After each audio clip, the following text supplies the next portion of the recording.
आपण घरी बनवलेली शेंगदाणा चिक्की सुद्धा अगदी मार्केटमधील चिक्कीप्रमाणेच परफेक्ट होते आणि तेही झटपट अवघ्या 10 मिनिटांमध्येच। त्यासाठी चिक्की बिघडण्याची कारणे नेमकी काय आहेत आणि त्यावर आपण कोणते उपाय करू शकतो हे आज मी तुमच्यासोबत क्रंची पॉइंटमध्ये शेअर करणार आहे।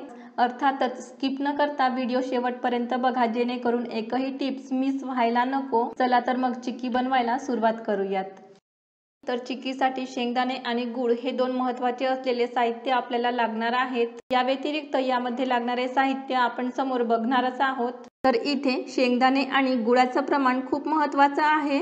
मी 1 वाटी कच्चे शेंगदाणे घेतले आहेत आणि ज्या वाटीने शेंगदाणे मोजून घेतले त्याच वाटीने 1 वाटी गूळ घेतला आहे। हा मी चिक्कीचा गूळ घेतला आहे। शेंगदाणा चिक्कीसाठी साधा गूळ घ्यायचा नाही तर चिक्कीचाच गूळ घ्या। आणि इथे शेंगदाणे आणि गुळाचे प्रमाण मोजून घेताना मी तुम्हाला सजेस्ट करणार की ते वजनाने मोजून न घेता एखाद्या वाटीने किंवा कपने मोजून घ्या।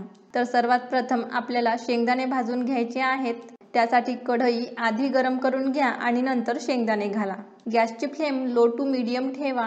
चिक्कीसाठी शेंगदाणे आतपर्यंत भाजले गेले पाहिजे, यासाठी घाईमध्ये हाय फ्लेमवर भाजून न घेता लो टू मीडियम फ्लेमवरच भाजून घ्या आणि चमच्याने सतत परतत राहा। हे शेंगदाणे आपल्याला छान क्रिस्पी होईपर्यंत भाजून घ्यायचे आहेत, परंतु लक्षात ठेवा करपू द्यायचे नाहीत। आणि हे बघा, शेंगदाणे अशा प्रकारे भाजून घ्या। आता हे शेंगदाणे गरम असतानाच यांची सालं काढून घ्या। त्यासाठी मी तुम्हाला सोपी पद्धत सांगत आहे। हे गरम असलेले शेंगदाणे अशा प्रकारे एका सुती कापडावर किंवा रुमालावर घाला आणि शेंगदाणे बाहेर पडायला नकोत यासाठी अशा प्रकारे सर्व बाजूंनी फोल्ड करून घ्या। नंतर वरून अशा प्रकारे लाटून घ्या। ह्या पद्धतीने केल्यास हातांना अजिबात चटके न बसता शेंगदाण्यांची सालं पटकन निघतात। शेंगदाणे गरम असतानाच त्यांची सालं काढून घ्यायची असतात, कारण थंड झाल्यानंतर ती व्यवस्थित निघत नाही। आणि बऱ्याचदा शेंगदाण्यांची सालं काढण्यासाठी झिपलॉक बॅगचा सुद्धा वापर केला जातो, परंतु शेंगदाणे गरम असल्यामुळे झिपलॉक बॅगचा वापर करणे आपल्या आरोग्याच्या दृष्टीने हानिकारक ठरू शकते। यासाठी मी सांगितल्याप्रमाणे सुती कापडामध्येच करून घ्या। आणि हे बघा, शेंगदाणे मी स्वच्छ करून घेतले आहेत। आता चिक्कीसाठी पाक तयार करून घ्यायचा आहे। त्यासाठी गूळ आधी कढईमध्ये घाला। गूळ घालण्याआधी कढईला गरम करून घ्यायचं नाही। गरम असलेल्या कढईमध्ये गूळ घातलं तर गूळ वितळण्याची प्रोसेस लगेच चालू होते आणि गूळ करपू शकतो।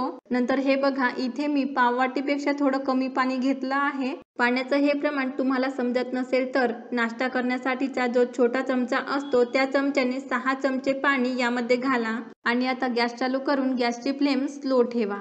मी नेहमी सांगत असते त्याप्रमाणे ज्या कढईमध्ये पाक बनवून घेणार आहोत ती जाड बुडाचीच घ्या, पातळ असलेली कढई घेऊ नका। गूळ घालताना बारीक चिरून घाला, त्यामुळे तो पटकन वितळतो। यामध्ये पाणी घातलं आहे तरी सुद्धा गूळ वितळण्यासाठी गॅसची फ्लेम मीडियम किंवा हाय करायची नाही, तर बारीक गॅसवरच गूळ वितळवून घ्या। आणि हा बघा, गूळ पूर्णपणे वितळला आहे। आता ह्या स्टेजला तुम्ही यामध्ये 1 चमचा साजूक तूप घालू शकता। तूप घातल्यामुळे चिक्कीला छान शाईन येते आणि चव सुद्धा वाढते, परंतु तुपाचे प्रमाण यामध्ये जास्त घालायचे नाही। इथे मी तूप घातलं नाही। आणि आता सुद्धा मी गॅसची फ्लेम बारीकच ठेवली आहे। पाकाला सतत ढवळत राहा, नाहीतर तो खालून करपू शकतो। पाक बनवताना अजिबात घाई करायची नाही, तर स्लो गॅसवरच हा पाक शिजवून घ्या। आणि हा पाक तयार होत आहे तोपर्यंत ज्या प्लेटमध्ये चिक्की सेट करून घ्यायची आहे त्या प्लेटला तूप लावून ठेवा। तुम्ही बघू शकता प्लेटला मी भरपूर तूप लावून घेत आहे। तूप कमी लावलं गेलं तर चिक्की थंड झाल्यानंतर ती प्लेटमधून व्यवस्थित निघत नाही। शेंगदाणा चिक्की बिघडण्याच्या कारणामध्ये हे खूप महत्त्वाचं असं कारण आहे। त्यासाठी प्लेटला थोडं जास्त तूप लावा। आणि हे बघा, एवढ्या वेळामध्ये पाकाला सुद्धा फेस आल्यासारखं दिसत आहे, म्हणजेच पाक आपला परफेक्ट तयार झाला आहे। परंतु तुम्हाला ह्या पद्धतीने पाक तयार झाला की नाही हे समजत नसेल तर एका वाटीमध्ये थोडं पाणी घ्या आणि त्यामध्ये पाकाचे काही थेंब घाला। हे थोडं थंड होऊ द्या, तोपर्यंत पाकाला सतत ढवळत राहा। थंड झाल्यानंतर हे बघा, पाक लगेच तुटत आहे। पाक जर अशा प्रकारे लगेच तुटत नसेल आणि थोडा नरम वाटत असेल तर आणखी थोडं शिजवून घ्या आणि पुन्हा वाटीमध्ये घालून चेक करून घ्या, कारण पाक जर नरम राहिला तर शेंगदाणा चिक्की सुद्धा काही वेळानंतर नरम पडते आणि ह्याच कारणामुळे चिक्की खाताना ती दातांना चिपकते।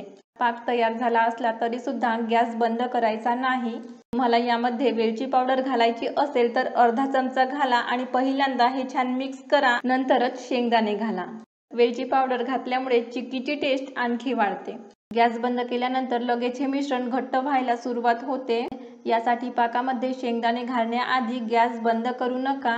तर शेंगदाणे घातल्यानंतर थोडं मिक्स करा आणि नंतरच गॅस बंद करा आणि पटापट सगळं मिश्रण छान मिक्स करून घेतल्यानंतर लगेच तूप लावलेल्या प्लेटवर घाला आणि चमच्याला लागलेलं मिश्रण सुद्धा लगेच काढून घ्या, नाहीतर ते घट्ट होऊन चिकटून बसते। नंतर एका वाटीने किंवा प्लेटने पसरवून घ्या। ज्या वाटी किंवा प्लेटने पसरवून घेणार आहोत त्याला सुद्धा आधीच तूप लावून ठेवा। शेंगदाणा चिक्की जास्त पातळ नसते तर ती थोडी जाडच असते।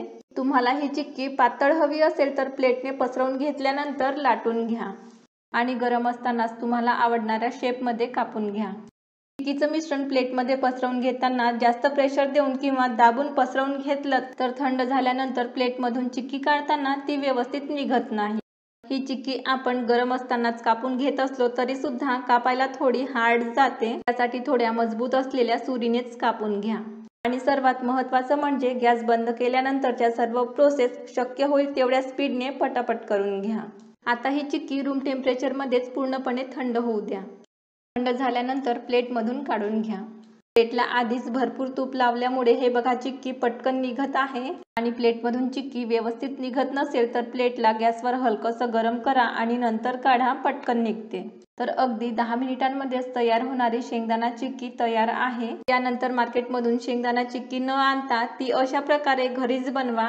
मी सांगितलेल्या टिप्स फॉलो केल्यात तर तुम्ही बनवलेली शेंगदाणा चिक्की सुद्धा अजिबात बिघडणारच नाही। व्हिडिओ बघितल्याबद्दल तुमचे खूप खूप धन्यवाद। चला तर मग नवीन रेसिपी सोबत आपण लवकरच भेटूयात।